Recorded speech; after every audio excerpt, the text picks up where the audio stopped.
तुम्हाला मुंबई महानगरपालिका पाहिजे कशासाठी? पुन्हा खिचडी घोटाळा करण्यासाठी, पुन्हा कोविड घोटाळा करण्यासाठी, मिठी नदी घोटाळा करण्यासाठी?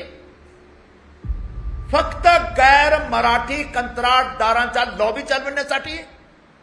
तुमच्या राज्यात तुमची जेव्हा सत्ता होती मुंबई महानगरपालिकामध्ये, तेव्हा मुंबईमध्ये 140 पेक्षा जास्ती मराठी शाळा बंद झाले होते.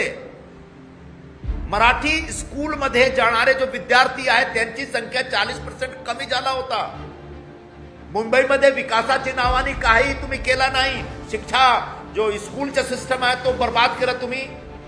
हॉस्पिटलमध्ये लूट केला. तर लूट करण्यासाठी तुम्हाला पुन्हा मुंबई महानगरपालिका पाहिजे, यासाठी तुम्ही अमित शहाला यांना कोणा सांगता?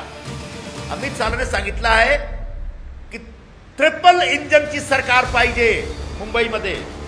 म्हणजे देशात एनडीएची सरकार, महाराष्ट्रात एनडीएची सरकार आणि मुंबई महानगरपालिकामध्ये पण एनडीएचा महापौर बसेल, जेणेकरून मुंबईमध्ये विकासाचा जो कार्यक्रम आहे तो एकदम चालू राहणार आणि मुंबईमध्ये एक सर्व लोकांच्या कल्याणासाठी योजना आम्ही राबवणार.